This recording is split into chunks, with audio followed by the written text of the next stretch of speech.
Did you know that with this single cup of almonds, you could make plant-based milk, but also delicious energy balls? If you stick around for the rest of the video, I'm gonna show you how to do it.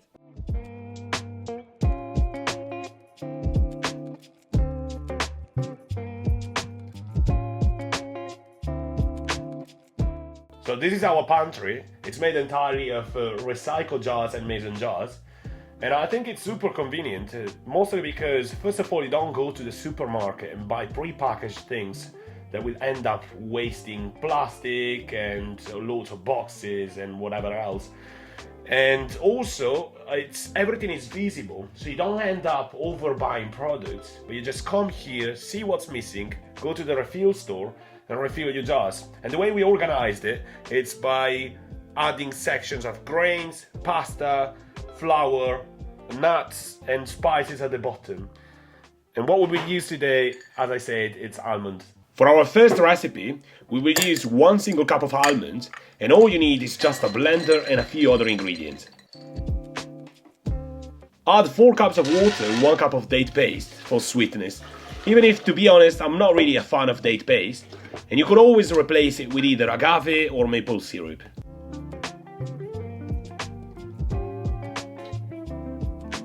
Blend the mixture until you have a smooth consistency and it will change color into a bright white.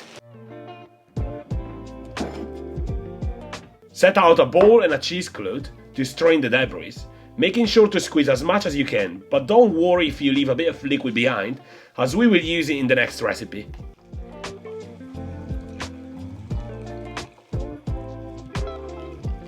Transfer your plant-based milk to a bottle and store it in the fridge.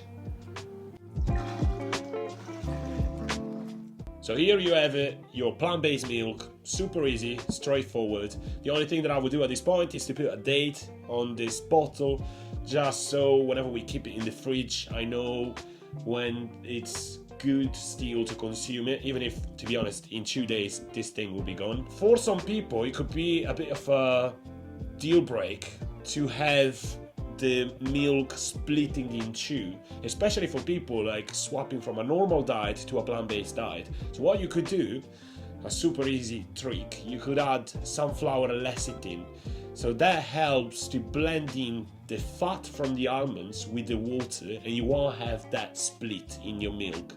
So the next thing that we would do is to use our leftover pulp and make some energy balls. Almond pulp are such a versatile ingredient to work with, and it would be a real shame to waste it. Add 1/3 cup of maple syrup and a few tablespoons of crunchy peanut butter for a lovely texture when biting it. You could easily replace this with your favorite nut butter if you don't want to use peanut butter.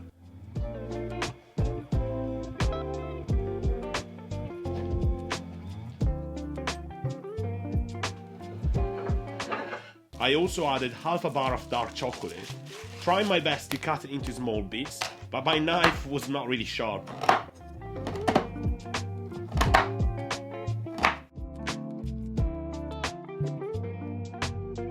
You can store your leftover chocolate in a jar for future use.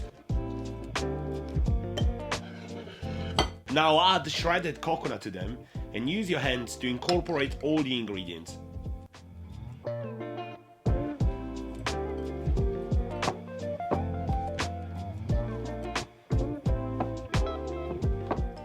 Always keep one end clean, one end to mix, so if you need to grab more stuff,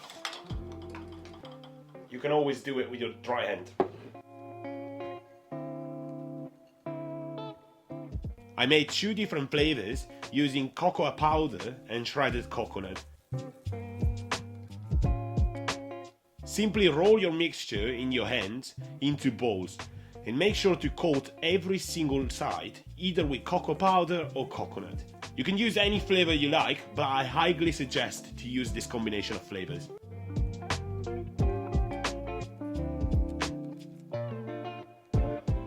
All done, now you have your energy balls, absolutely delicious. And the main point is that you didn't waste any single part of your initial product, which was 1 cup of almond. From that cup we got our plant-based milk and 15 energy balls. Potentially you could make them even smaller and have even more, and whatever you don't finish straight away as soon as you finish your recipe, which I highly doubt in this case, you can store it in a jar or an airtight container inside your fridge for up to 2 weeks and they're still perfectly good to eat.